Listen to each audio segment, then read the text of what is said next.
Welcome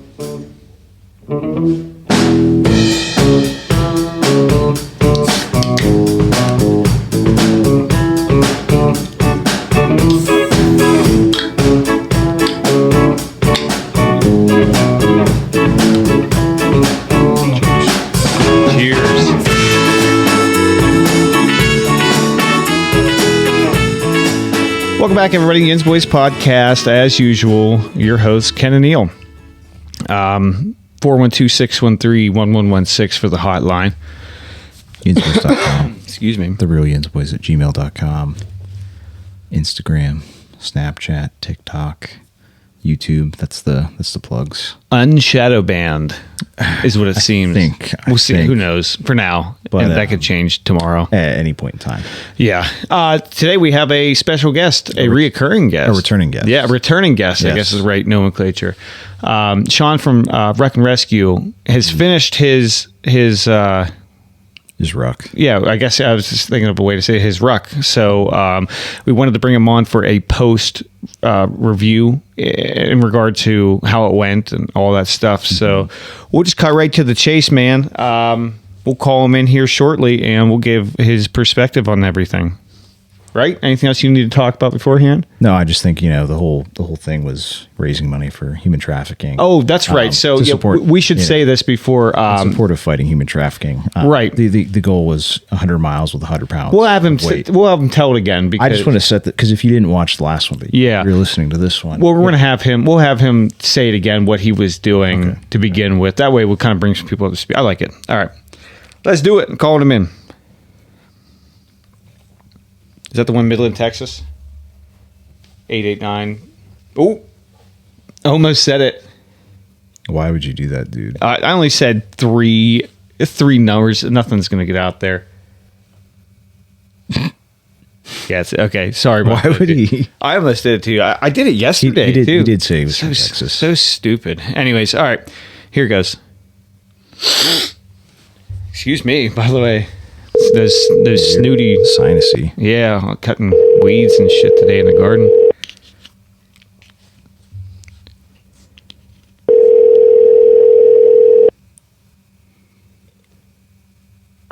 Hey man, how's it going? Hey, Sean, Ken, and Neil, YINZBOYZ podcast. How are you?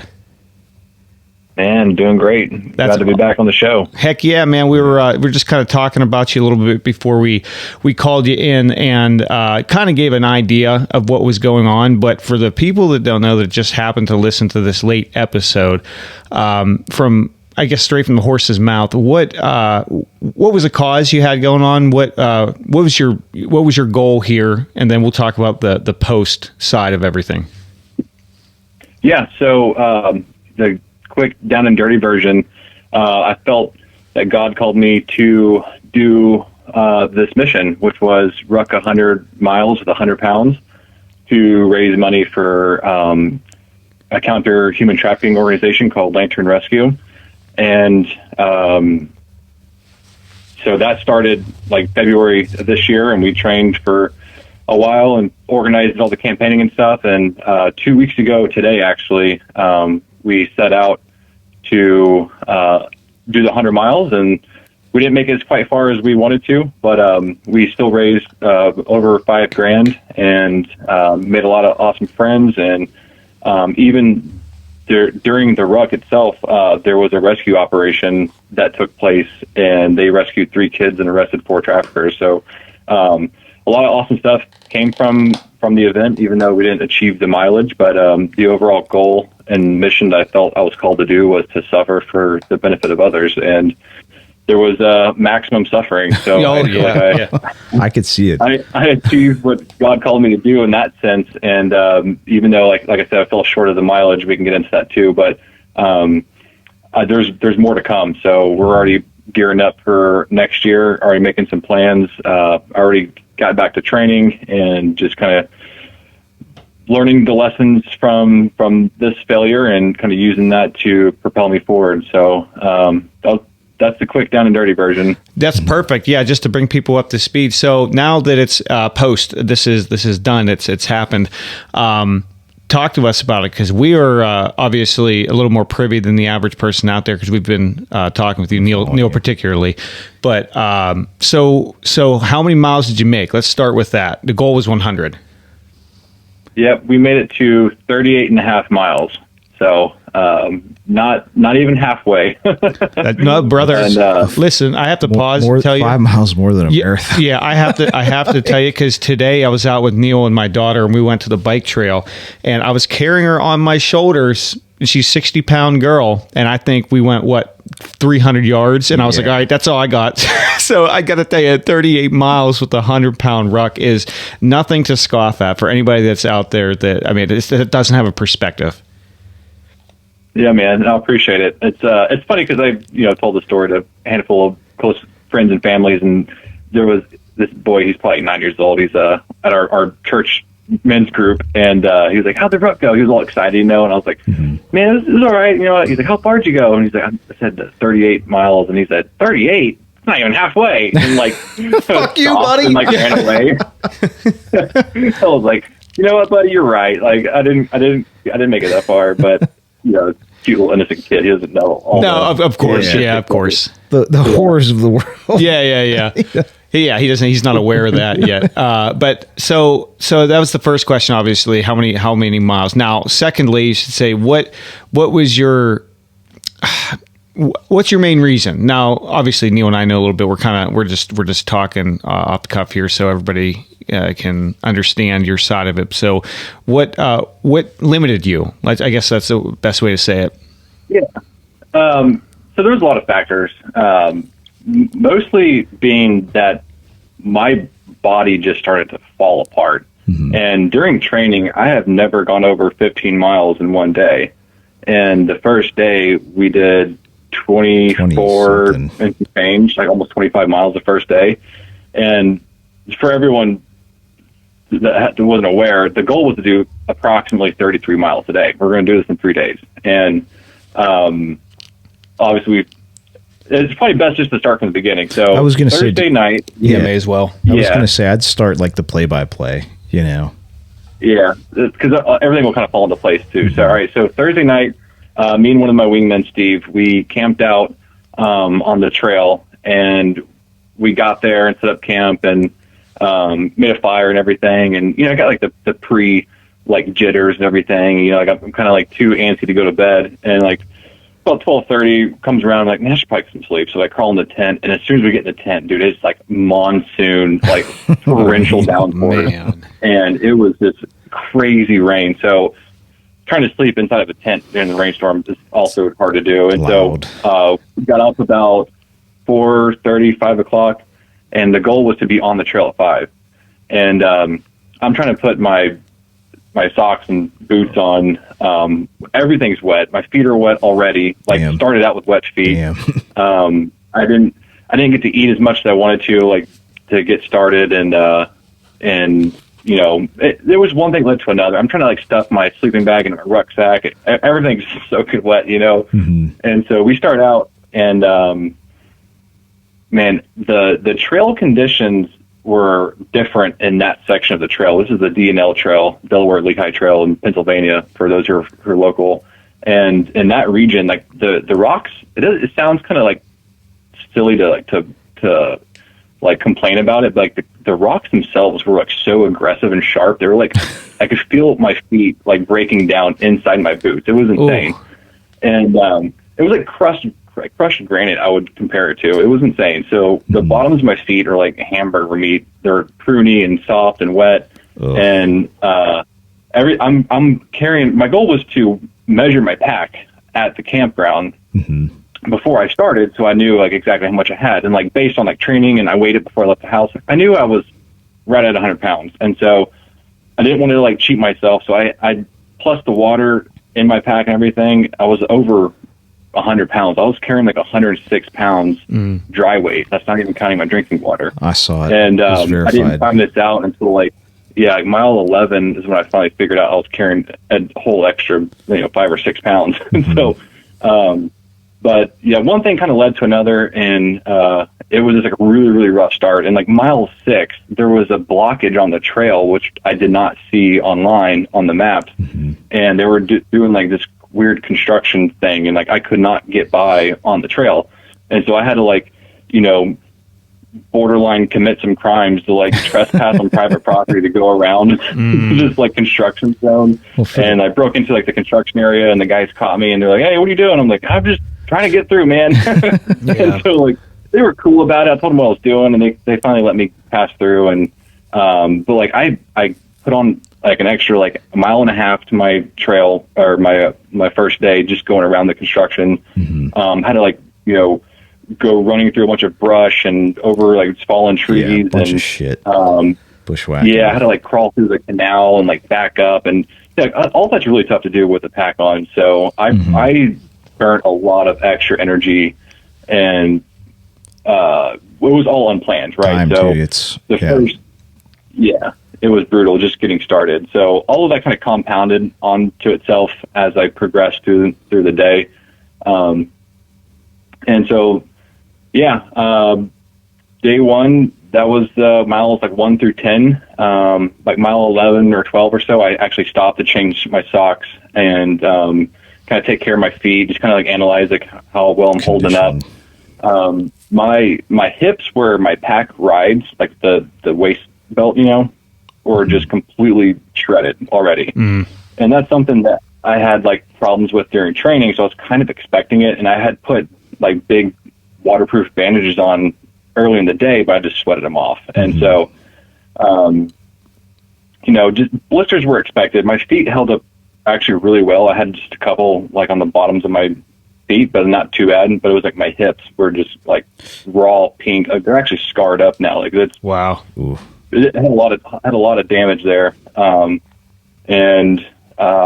Yeah, man. So like it's just kind of like figuring out like how your body holds up after all those miles with that much weight was kind of unexpected, uncharted territory. So we just kept hustling, man. And so what was another thing that I learned that was really difficult was to have my wingmen like leapfrogging along the trail. And so there was a lot of times on the first day where I was by myself, and like I felt like I was mentally tough and mentally prepared to like go through all this suffering. And then when I was by myself, my pace was much slower. I was like mentally, like I started doing like the math in my head. I'm like, I'm going so slow. I'm so far behind. This is day 1. Like I'm not gonna make it. You know, like, I'm like mile 15, and I remember I called my wife, and she had the kids. They were getting something to eat, and the wingmen were going to meet me further along the trail, about a mile up or so. And I was like, I like broke down, like ugly cried, bro, like mile 15 or 16. Like it's to myself. I didn't cry on the phone, but she could tell like something wasn't right. And I was like, because like I knew I wasn't going to make it. At that point, it was already so late in the day. I'm like 10 miles behind where I'm supposed to be, and like just like the whole weight of like letting everyone down and failing the mission, like in my mind at that point, I'm like, I'm not gonna make it. I'm not gonna succeed. And so like this just really mentally broke down on top of all the physical stuff too. And so, and I told them after that point, I was like, y'all cannot leave me alone anymore. Oh yeah. And so, but like once the kids kind of caught up with me later in the day on day 1, my like morale picked up. I felt better. Everything still hurt, but my pace actually picked up, and I was able to go further without having to set my pack down. And like what was really tough about taking the pack off was putting it back on. So like I'm always looking for like a ledge or a tree stump or a bench or something to set the pack down. Yeah, just so it's easier to pick it back up. And there was times where there was nothing to set it down on, so I just go to the ground with it, and then like I had to like do like this Squat like the turtle like roll over, and my guys were like sitting there picking me up, and we have a couple of videos, and I was like, wow, like I didn't realize how pathetic it was. But yeah, man. So day 1 was absolutely brutal, and we went 16 hours straight on day 1, from about like 5:30 in the morning to about 10:30 or so, 10:30 at night. And yeah, so like we were in a really sketchy part of town where we were like in Easton area. It's like tent city down there. There's like hobos all over the trail, and it's like getting dark, and we're like, it probably isn't super great to be out this late. So we kind of packed it in. We just found a trailhead, and we're basically 25 miles. So we'll call it for the day. Got a hotel room, went to the hotel, and it's one thing like when you're just like by yourself, but we had all the kids with us, and we're like getting everybody fed and like taking showers, and then so like now I got to take care of myself, and it's like 11:30 before we're like actually going to bed, and just kind of evaluating all my blisters and everything, and set our alarms. And I'm gonna prioritize sleep tonight, because the lack of sleep, I legitimately slept for 2 hours the first night, Thursday night, and so I was like, I'm going to sleep in just, a couple hours just so that I don't, burn out, suffer, burn out basically. And so we got to the trail, I think 8 o'clock, Saturday, day 2. And I actually felt pretty good, like starting out day 2, once I got a little bit more sleep. And I started out really, really strong on day 2. And I had both the wingmen with me pretty much most of the day, and we kind of had like a better plan worked out where one guy would drive the car up a few miles and then backtrack to us. And so he just kept kind of doing that, leapfrogging, and it worked out a lot better than the day 1. And so that way I always had someone with me, and I was able to like maintain my pace better if I had one of the guys with me. I said, hey, like, you just maintain pace and I'll keep up with you as best I can. Right. And so, I would have to stop every like quarter mile or so and just like kind of like bend over just to alleviate the pressure off my spine. And I would say, all right, I need 30 seconds. I would tell them 30 seconds exactly. I'm like, watch my watch. And I would do like a 30-second break just to kind of like, just relieve the pressure off my spine. And what I noticed was on day 2, my shoulder blade was rubbing one of my ribs. And I was like, oh, crap, this is an old hockey injury from years ago, like almost 20 years ago. Oh, no, and dude. What happens is, like, when your spine compresses, your ribs can actually dislocate. And I had a dislocated rib underneath my shoulder blade, and every time I moved my left arm, there was like bone-on-bone rubbing. And so I ended up taking my plate carrier off. So just brief explanation, I had 80 pounds in my rucksack, and I had 20 pounds on a plate carrier. And so my plate carrier was actually making everything a lot harder. It was harder to breathe. I wasn't able to like take full deep breaths, and also all of the weight sitting on my chest and my gut, it made it really hard to digest food. And so I realized day 1, I did not eat nearly enough to, I was burnt a lot more calories than I took in, basically. And so what I ended up doing early day 2 was taking my plate carrier off and strapping it to my rucksack. So that way I was able to digest food better. I was able to breathe better, and like it alleviated some of like the rib pain, but not a whole lot. And all that did was shift more weight to my hips. And so I'm like bleeding through like my shirt on my hips. And, yeah, man, it's like, it just kind of, everything kind of kept compounding onto itself. And, I had trekking poles. Thankfully, one of the wingmen brought trekking poles. I had never used them before. And having the trekking poles actually helped out a lot. Oh, I'm sure. That extra support. Yeah, so like just the compounding injuries, the rib was the one that really started to take me down. And, it's just bone on bone. Like if anyone knows what it feels like, it's just like excruciating pain that's nonstop. And what I ended up doing was to eliminate my left arm from like swinging using the trekking poles. I basically just took like one of my shoulder straps and like rolled up the trekking pole in the strap and just like held onto it with my hand, and it made like a temporary like sling kind of, kind of like a gimp arm sitting there. And so I'm down to like one functioning arm, and my hips are just destroyed at this point. And then I started walking pigeon-toed, which I didn't realize I was doing that. And so the last mile, I'll probably skip some probably important details, but the last mile, my wife took a video of me. We're about to go to the car. And at this point, I had decided, I was like, we're going to go to a different part of the trail, and it's a I know the trail really well there, and it's a lot easier. We're just going to do out and back. We're going to do like 3 miles out, 3 miles back, just to keep it simple, just to eliminate all the logistics of the vehicles. And it's like, all we got to do is get back to the car. And this is mile 38 on Saturday. And she took a video of me, and she's like, "Hey, how you doing?" And I was like, "I feel good."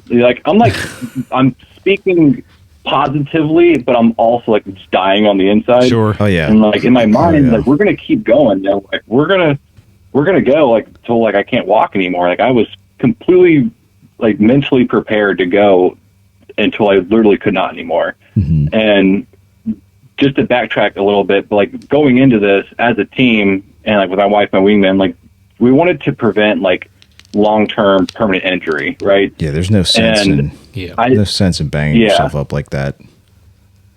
Exactly. Well, like the mission is to keep fighting too. So, what I didn't tell them at this point that I was losing like circulation and feeling in my hands. Ooh. Because there's like a plexus of nerves like in your shoulders, like where my straps was sitting, and like my hands were completely numb at this point, which is like obvious signs of nerve damage. And I didn't even tell them this part because they were going to 100% make me stop. Yeah. So I basically hobbled back to the car, barely made it to the car, and I'm like, all right, let's go up to the Jim Thorpe, basically. I was like, hey, we're going to go there and do that part of the trail. And by the time I got to the car, it was like I sat down and took my boots off, and like my feet are like I had like this massive blister between my big toe, which was a very strange location for a blister. And I was like, oh, that's not good. I'm like bleeding through my shirt, and my ribs like all jacked up, and I'm like kind of taking account for like what all's messed up, you know. And basically we kind of had a conversation in the car, and by the time we got to the house, we're like, all right. At first it was like, all right, we're just going to stop for the day. We only got 14 miles almost that day, and we only went for about 8 hours. It was not a full day, and we're like, all right, let's get to the house, let's take a shower, let's just like call it for today, and then like tomorrow we'll pick back up. And then so we get to the house. I'm talking to my wife, I'm talking to my buddy Jonathan, who's the other wingman, and Steve, and also getting like trying to see how they're feeling too, because it was a lot on them. Oh yeah. I mean, Steve's 61 years old, and dude did almost as many miles as I did. Wow. Just because of how much he was having to backtrack doing all the leapfrog stuff. And so just no rucking, that's all, but still a lot of weight, I assume. Or I mean, a lot of work, just not the same weight. Yeah. Exactly. And like Steve's a trooper, man. He was like an MVP of like the whole thing. He did a lot of work, and Jonathan too. And Jonathan's also recovering from an ankle surgery from last year. And so like everyone had like their own like aches and pains too. And I wanted to like, as a team leader, I wanted to see how my guys are doing too. And I kind of had that also like weighed into my decision. And we all like collectively were breaking down pretty bad. And I also talked to Charlie, who y'all talked about on the show, Neil knows. Yeah. And because he was watching along too. And Charlie was like, look, man, like he even told me before we started, he was like, no one's going to blame you for stopping sooner than you have to. Oh yeah. He's like, you're doing great, man. Like you did a lot more than most people ever could. And I was like, so I'm taking everyone's advice, everyone's kind of like aches and pains into consideration and my own. And then basically was like, man, do I call it? And it was tough, dude. Like I don't get super emotional very often, but like the idea of like letting people down was like the worst thing I could do in that moment. And everyone assured me like I was not letting them down. We achieved the goal. It was to raise money. And you know, basically it's like live to fight another day. And so even now, like I'm still salty about it. Not that I made the wrong decision. It was like I wasn't strong enough to do what I set out to do. Sure. No. And so can I chime in just real quick? So the way I look at it too is that, you know, if you hurt yourself or one of your teammates gets hurt or to the point where you can't continue this or raise awareness after this, I mean, or you have to find a different avenue to raise awareness, like what was it all for then? So making that call is the right thing, in my opinion, anyways, because you want to be able to do this again, right? You want to try again. You want to make it happen. So why would you damage your vessel to be able to do that again? You're also a father. Exactly. Yeah. Yeah. Well, that too. So Yeah. That too. Yeah. You know, you have a family. Yeah, man. Yeah, I agree with that. Yeah. Yeah. You got all these things are waiting. I have to go to work on Monday too. Like, yeah, that's the worst part. and so like I'm weighing all these factors, and it was a tough call, but it was definitely the right call. And like you said, like my whole mindset was like live to fight another day at this point, and that's what we did. So Sunday. I made the announcement on Instagram, which was really tough to do, and I'm sure Neil probably saw it. And I watched it up a little bit, dude. I saw the whole. I mean, I watched everything, but dude, that video of you, like towards the end, you look banged up, dude, like banged up, and I was like, oh my gosh, like it was tough to watch. I'm not an internet guy, so full disclosure, I didn't follow it along, but I did, however, ask Neil along the way. Yeah, he kept me. I'm a boomer in that regard, where it's just like you just tell me what's going on so I can be involved, But I don't have the Instagram or any of those accounts or anything like that. Yeah, I can tell. You called it the Instagram, so that's how you know.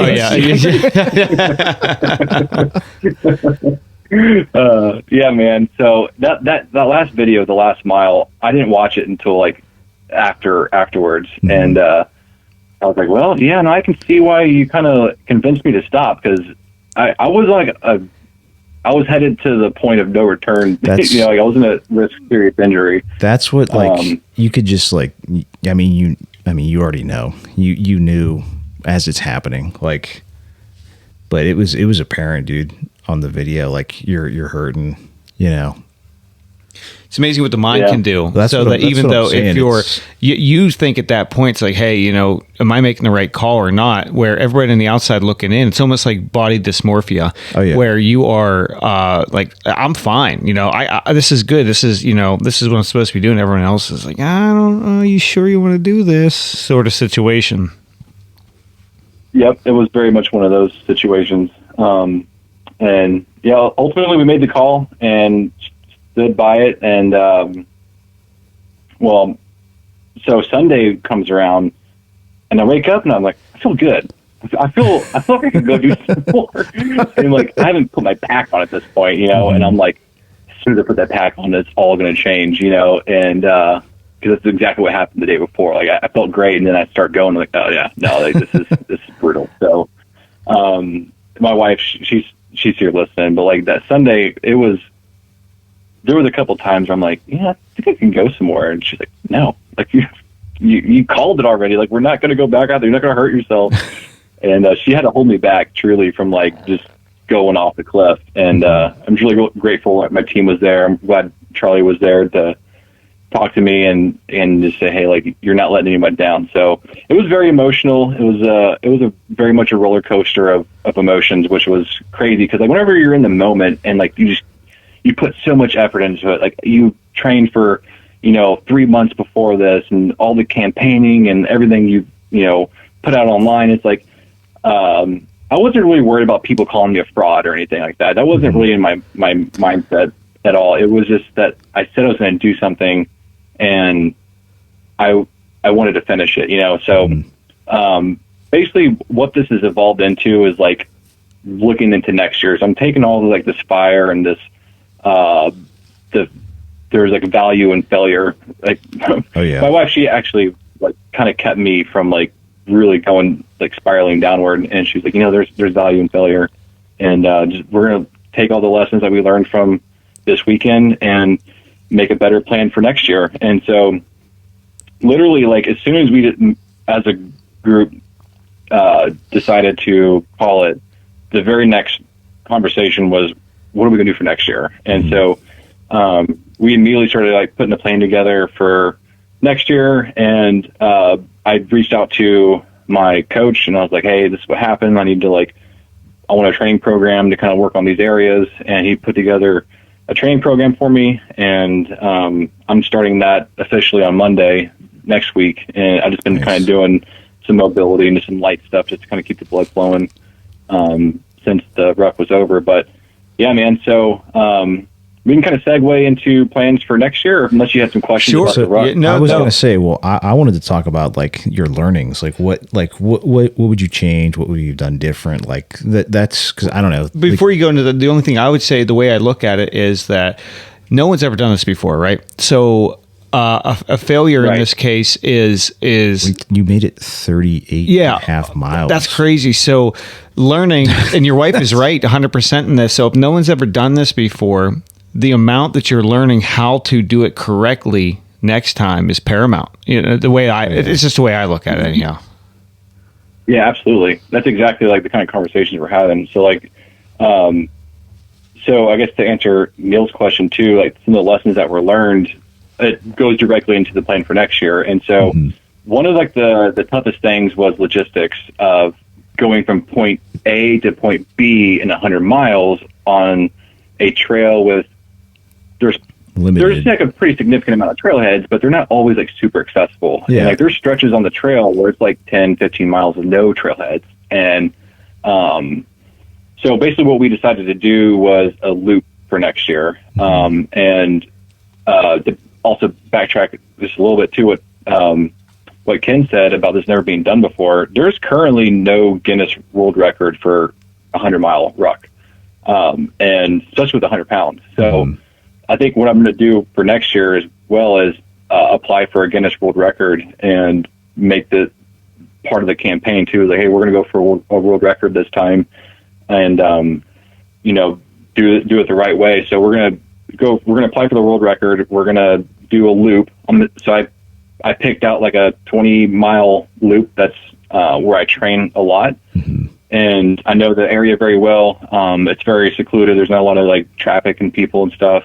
And basically, so we can just go and park the car in one spot and do the loop and do like 20 or 25 miles a day and stretch this out over a 4 or 5 day period. I'm not sure which one I'm going to do yet. Doing it in 3 days is just pretty unreasonable, just given the condition of I'm not old. I'm about to be 33, but you know, no, you're I'm not a spring chicken anymore either. Your peak performance. Yeah, 33. Honestly, yeah, probably about peak. But you know, it's only a couple years after that where the decline starts. I'm just warning. Well, no, if you take care of yourself, that's like yeah. Take care of yourself, Of course. Like that prevents. And of course, there's outliers, the genetics, everything plays a role in everything. But yeah, it's the guy that like dies every 6 months. I keep coming back. You know. Yeah. So that was the biggest thing. The biggest takeaway was the logistics. So eliminate all these extra variables, right? So finding a loop is a key part of the success for next year. Nutrition, which I am kind of just like willy-nilly with like eating. I eat good whenever I eat. So like I eat just like natural foods, right? You know, I'll cheat here and there, but like when it came down to do the ruck, I was picking things I thought I was going to be able to like to digest on the go pretty easy. But like whenever you're that fatigued and like in that much pain, it was really hard to stomach food. And so I just didn't eat nearly enough on the ruck. And so that's going to be kind of an experimental trial and error thing, finding things that work really well. I think you're going to have to typically do well with meat. You're going to have to force yourself to eat. Like it's every, 30 minutes or an hour. Like you're going to have to just like graze, I think. Like with the amount of calories you're burning, like it's math. Yeah, there's just a lot of there's a lot of options out there. There's a lot of brands that I've recently discovered that are designed for events, very like ultra marathon type events. So that's what I was going to say. Like there's got to be stuff out there, or techniques, things that those athletes use. And I assume some sort of electrolyte solution too, right? You would imagine for the sweating like nobody's business. Yeah, which I did have my electrolytes pretty dialed in. I'm pretty on top of that. I had like different salts that I use, and also just products from sponsors that I use too. And so, yeah, man, that was probably the two biggest things. The third being my pack. So I'm using a Marine Corps Milsurp rucksack, which this pack is at least 15 years old, and it's really starting to break down. But also like the adjustability of it I can't make it short enough for my frame, which means like the distance between your shoulder straps and like your waistband, like you need to have that Dialed fit to in. your body. And I was unable to adjust it to fit properly. And so I was looking at a new rucksack. And so there's a brand that I've been scoping out, and like, I mean, these things cost hundreds of dollars, you know, so like, I'm not going to buy it just yet, but it was in the cart, you know, it was kind of waiting there. Yeah. Window shopping for sure. Yeah, exactly. And so this shortly after that, this is like day like 3 or 4 or 5, like after the ruck was over, and this guy hits me up on Instagram. I've never talked to him before, and I had been posting like updates and stuff on my Instagram, and I had mentioned I'm looking at getting a new rucksack. And this guy hits me up. He said, "Hey, I heard you say you need a new ruck, and I got this one that I bought a couple years ago. It's been sitting in the basement, and I haven't used it a whole lot." And he told me which one it was. I was like, "Bro, that is literally the exact one that I have picked out." And he was like, "Really?" Like, yeah. God like, works in mysterious ways. That's all I have to exactly. say. And I told him, I was like, "Bro, this is an answered prayer. Like, you have no idea. Like, this is amazing." And he mailed it to me. It came in this week, and perfect fit. I mean, it's just exactly. Give him a shout out if you want to. And, well, yeah, he's a. I don't think he wants to actually. Okay, no, all good. Yeah, no, all good. Yeah. If he ever hears this, he'll know who he is. But he's a super awesome guy. We've been chatting back and forth quite a bit, and I mean, I made a lot of really cool friends during this experience, man. Like sponsors and guys like him that just reached out and just got into the DMs, and they're like, "Man, like I went out and I rucked 5-6 miles just because I heard what you were doing." And so there's a lot of really awesome positive things that have come from this experience. But that was like a huge, like, God saying, here's a blessing, and the way I feel like God works is like, if you obey what he asks you to do, there's blessings on the back end of that. But like for myself, I don't hold on to that idea and like sit around and wait for them, and whenever they come, awesome. And like, if nothing ever comes, great. Like I still did what he called me to do.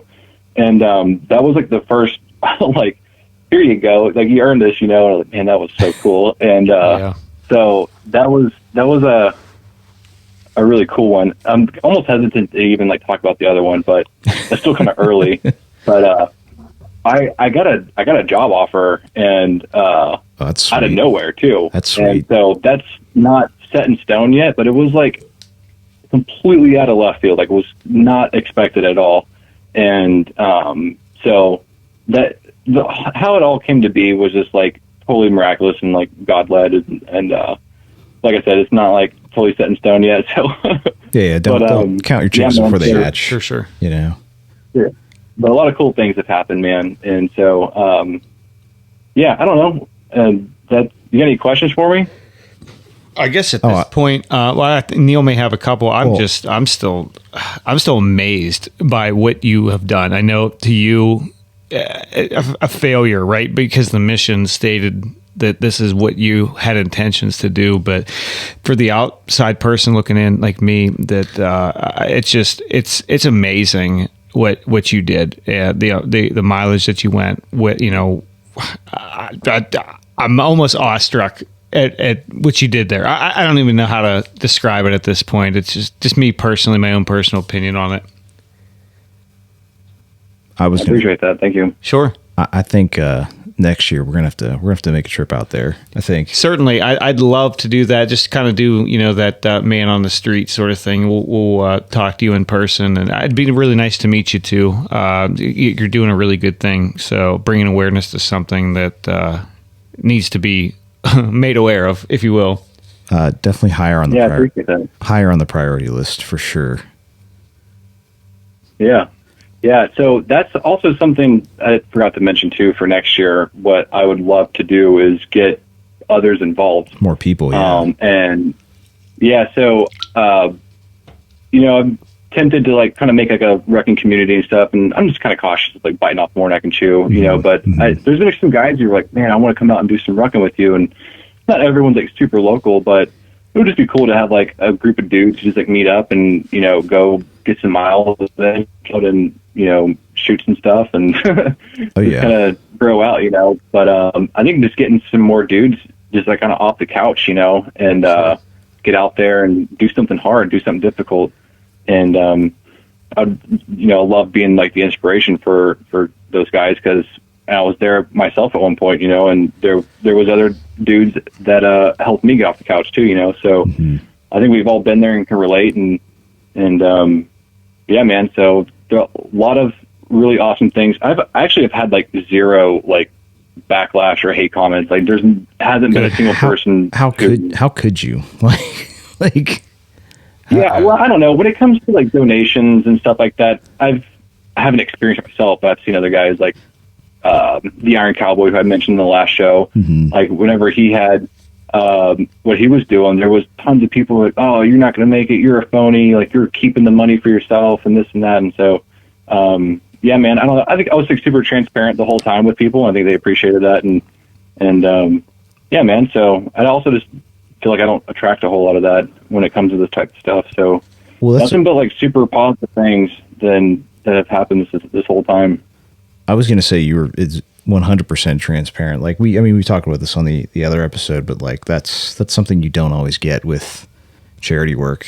I hate to say it, but it's the truth, So yeah, nonprofits as a whole, there's somebody's profits. profiting. There's profits, for sure. But yeah, but no, dude, it's like I said, the transparency it's key, I think.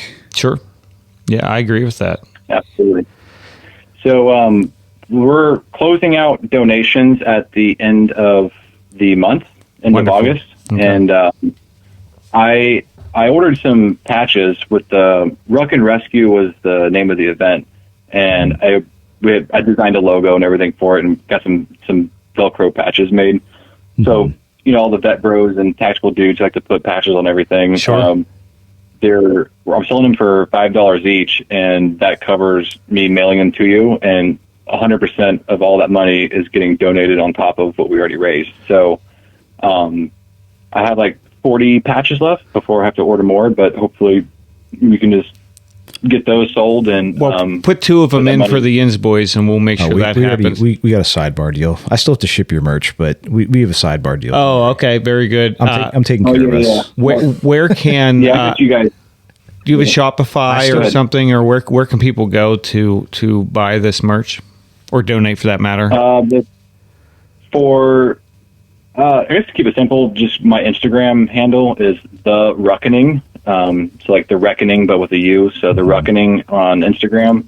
And the link in my bio has the donation landing page. It has my Venmo in there as well as all of our sponsors for the event. And the Venmo is where people can send me $5 with their mailing address, and my Venmo is private, so I'm the only one who sees what is transacted on there. And that's how everyone has paid so far, is just through Venmo, and that way I have everyone's email address or mailing address, and then I will ship them out via USPS, and that's how we're doing that. Very cool. Yeah, very cool. Well, I tell you what, at this point in the game here, unless Neil has anything else for you, that's it. We can throw some any more plugs if you have them, or anything else you want people to go check out or be made aware of. I was just going to ask about next year real quick. Oh, I'm sorry. Yeah, I'm jumping again a little bit. I'm sorry. So are you thinking time wise? Because this is like, you did this middle of the fucking summer, hot as hell. Yeah, right. Like, what's are you going to switch it up? like season wise, are you going to keep the same time? I'm just curious, because I think that plays a big factor too. Are you scared of the heat? Is that what you're saying? No, I'm a fatty, so I'll sweat profusely. But no, I was just more curious, Yeah, no, I've thought about it. I forget that like 90 degrees is hot up here. I'm from the South, man. Oh yeah, Texas, you're from Texas, yeah. Yeah, anything under 100 is like we're good, So I have thought about it a little bit, and it's so early still that like I don't want to say anything in stone, but we can absolutely look at like a spring or a fall event maybe, and I wouldn't avoid winter because just for safety reasons, but also like I consider like hunting season as a factor too, because where I go is there's hunting areas where I go rucking and stuff. So just different factors like that. But maybe like an early summer, late spring would be pretty cool. And then I try to aim for like when the kids are out of school too, just for everyone's like, yeah. So, yeah, man, we'll put some more thought into it, but I'd love to get people's feedback too. And like, if there's locals who want to join us, man, like I'll take all that into consideration too. But I guess one other thing that, I guess I can mention on the show, I'll be in Pittsburgh in a couple weeks, so maybe we can get together and get something to eat or something. Oh, yeah. Absolutely. I'm down. Absolutely. Well, that's great, man. That's exactly what I wanted to hear, to be honest with you. So, hey, man, don't be a stranger. We appreciate you. And I don't speak for everybody, but at least for us and Neil's behalf, I like to speak for him too. But we're super excited for what you did. We stand behind the cause and definitely looking forward to next year. Hopefully we could be even more involved. I'm gonna commit now. I'm gonna commit. Ken won't commit, but I'll commit. I don't commit to much of anything, but I'll be there next year. Heck yeah, man. That's awesome. All right, Sean. Hey, man, it was really nice talking with you. Give your family my best, and definitely make sure you're recovering and healing at this point, because we need you next year. Absolutely, man. I'm already there. I'm ready to go again. Okay, right on. All right, buddy. Hey, we'll talk to you. Thanks again, and be on the lookout. We'll be talking here afterwards for logistics for merch. All right, cool, man. I appreciate it. Thanks for having me back on the show. You got it, buddy. Hey, have a good night. All right, see ya. That dude, I'll tell you what, man. He is. If I could be half the man that he is, and I mean that literally, like seriously, like literally. Some people, and they're compelled, and they take care of themselves. They're just good people. You can tell just by talking to this guy. Obviously, never met him. Didn't much talk with him other than the podcast here, or any for that matter. Excuse me, but you can tell his head's in the right place. He's got goals. He's got structure, priorities. I mean, again, he's a good dude. If I could only be half the man he is. Ken's trying. We'll see. It's going to take some time. He's got the lawn maintenance down for sure.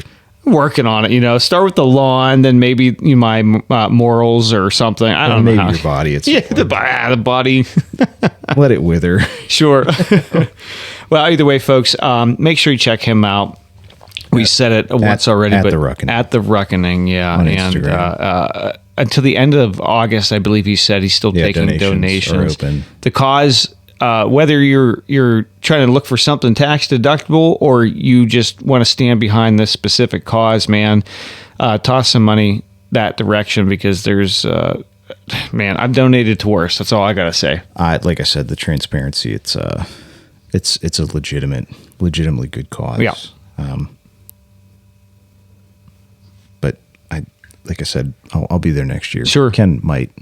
Now, there's another cause you can donate to that is not going to be as good. That is the YINZBOYZ podcast. If you want to donate, send us a text to 412-613-1116 and hit us up on our email. YINZBOYZ.com. The real YINZBOYZ at gmail.com is the email. Instagram, Snapchat, TikTok, all of YouTube. You can just give us money just for whatever. Yeah, just if you see us on the street, just give us a couple bucks. Just toss us a couple. Yeah. Hey, listen, our equipment needs to be maintained and upgraded. So, I mean, this Chernobyl needs to be upgraded. Is that what's causing this room to get so hot? I think it is. I really do. I mean, it is technically a humidifier, so I do feel kind of humid. I gotta get out of here, dude. It's too hot. See you folks next week, huh?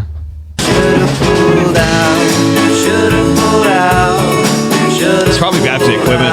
Probably.